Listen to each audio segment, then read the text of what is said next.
I know that you previously have spoken in favor of gun control. Of what? Gun control. There are other left-wing theorists who seem to be against it, or at least at times have written against it. For example, Kevin Carson with the Center for a Stateless Society. A few years back, he wrote an article showing that in the past, gun control has often been used by the ruling elite who control government against the working class, for instance, with the Black Panther Party. So shouldn't we oppose the state either under its current model or even under a benevolent sort of state socialism? Shouldn't we oppose that sort of ruling elite disarming the working class? First of all, that's utter, total illusion. Has no relation to the actual world. Now let's take the Black Panther case. I suppose you had given assault rifles to the Black Panthers. Would that have helped them? No. The state would have come in with tanks. Give them anti-tank weapons. The state will come in with B-52s. I mean, the balance of power is overwhelmingly in the force of the state. The idea that any armed resistance to the state is conceivable is kind of like having a debate about the best ice cream cones on Mars. We're not even talking about the real world. Arming the working class against the government. Suppose you armed the working class in the United States. Would they be against the government? I mean, these are just mad, crazed illusions. They have nothing to do with reality, and they have absolutely nothing to do with guns. In fact, the whole question of guns in the United States is a very intriguing one. Right now, the Second Amendment is considered holy writ. You know, can't interfere with the Second Amendment. That's true since 2008, when the reactionary Roberts course reversed the traditional interpretation of the Second Amendment. It's done in an interesting way. It was done by a right-wing libertarian, Scalia, supposedly an originalist. And it's very interesting to read his decision. From an originalist conservative point of view, it's outrageous. It's very scholarly, you know, good scholar, all sorts of obscure references to the 17th century and so on. But any originalist would ask the question, why did the founders want people to have guns? That's the first question you would ask.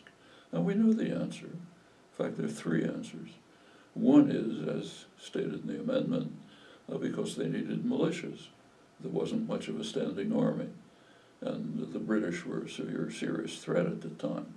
And destroying Indian tribes was a major project, so you needed militias. That's one reason. A second major reason was controlling slaves.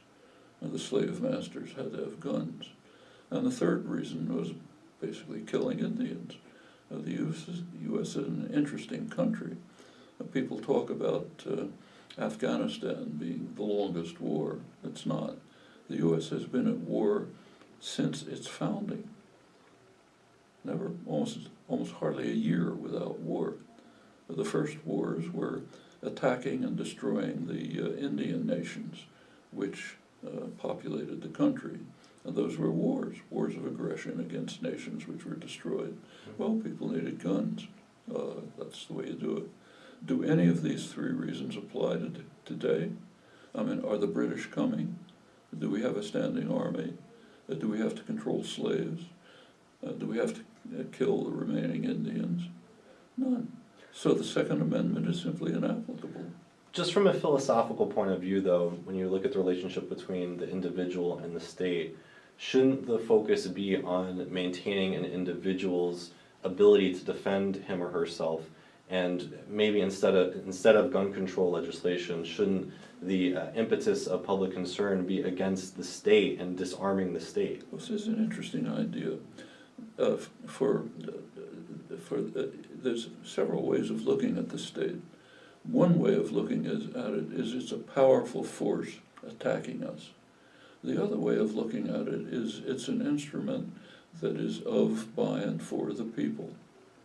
Those are two different pictures of the state. Which one do we want? If you feel that the state is a powerful enemy, then you have to have a way to fight against it, but not with guns. If you feel that the government can be an instrument that is under popular control and works for the public good, then you act in ways to try to bring that about. And incidentally, notice that all these discussions from a right-wing libertarian point of view ignore the main source of concentrated power in the country, namely unaccountable private power, which that's the real threat. But the right-wing libertarians don't want you to look at that because they want to defend concentrated private power, which, if you take a look at it, is kind of the epitome of a tyrannical organization. Orders come from the top, go down, you take them, at the very bottom you're allowed to rent yourself what's laughably called consent. That has to be protected from discussion. And then you set up the state as kind of an enemy in the hope that people will not try to turn the state into an instrument which they control for their own benefit. Actually, correct me if I'm wrong, you have said that the state relies upon violence and is a violent institution, right? I'd like to see a society in which state power is evolved into popular control. But we're talking about this world, and in this world, a government which is at least partially under public control is a defense against unaccountable private power. Okay. Thank you very much for your time. I sincerely do appreciate it.